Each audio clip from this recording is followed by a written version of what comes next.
Bonjour, je m'appelle Simon, j'ai 33 ans, je suis originaire des Vosges. Après des études initiales en écologie forestière, j'ai décidé à 24 ans de me reconvertir dans ce que je pourrais désormais appeler comme étant le merveilleux monde du vin. Ayant toujours soif d'apprendre et après plusieurs années d'expérience réussie en tant que caviste responsable de boutique, à Paris principalement, j'ai décidé de me lancer un nouveau défi afin d'évoluer au sein de la filière vitivinicole. C'est la raison pour laquelle je suis actuellement le brevet professionnel de sommelier au centre Vitiagro Campus de Beaune. Alors, je souffre depuis ma naissance d'un nystagmus, qui est un bien grand mot. Voilà, c'est une maladie qui n'est pas opérable ni corrigible en ce qui me concerne, au-delà de 3 dixièmes. Donc, concrètement, au quotidien, les difficultés sont principalement euh, ce qui est assez gênant, ce qui m'a aussi amené à changer de voie dans le métier que je voulais exercer avant.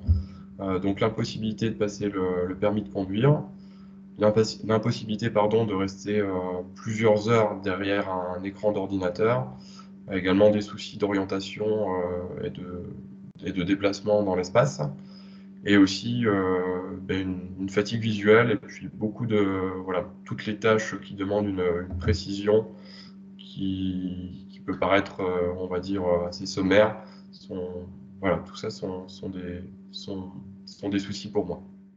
Alors l'accompagnement de Cap Emploi est intervenu et intervient toujours à différents niveaux. Tout d'abord, principalement, je pense, ce qui me rend les choses beaucoup plus simples, ça va être tout ce qui concerne les relations avec les différentes parties prenantes, que ce soit au niveau de la formation, puisque j'ai fait beaucoup d'apprentissage et j'y suis encore dans une certaine mesure cette année par le biais des stages, donc un accompagnement de ce point de vue-là avec l'organisme formateur, également avec l'entreprise. Donc ça, je veux dire, c'est vraiment très appréciable.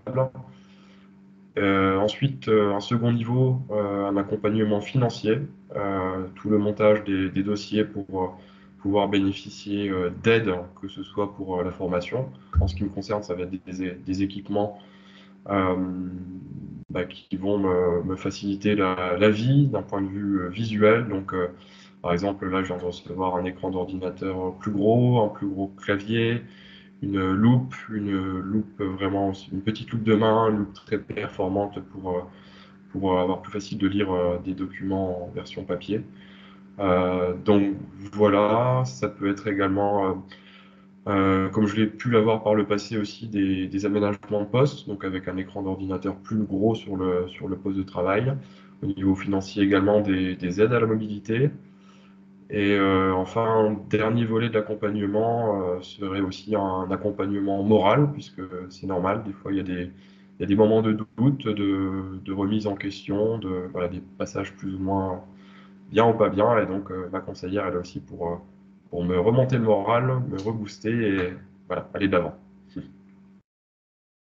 Alors je pense que sans Cap Emploi, je n'aurais pas réussi à assurer ma reconversion. Et là, j'en suis vraiment très content puisque je fais quelque chose que j'adore. Et voilà, j'ai vraiment le sentiment d'avoir trouvé ma place. Sans Cap Emploi, je n'aurais pas pu y arriver pour toutes les raisons que j'ai citées précédemment au niveau de l'accompagnement. Et voilà, je ne peux que conseiller toute personne qui est porteuse d'un handicap à se tourner vers les services de Cap Emploi voilà, pour l'écoute, pour un accompagnement et tout simplement pour réaliser ses rêves. Ce que je suis en train de réaliser et que voilà, je sais que jusqu'à la fin de mon parcours professionnel et de ma vie, je pourrai compter sur un accompagnement voilà, optimal euh, de, de la part de Cap Emploi.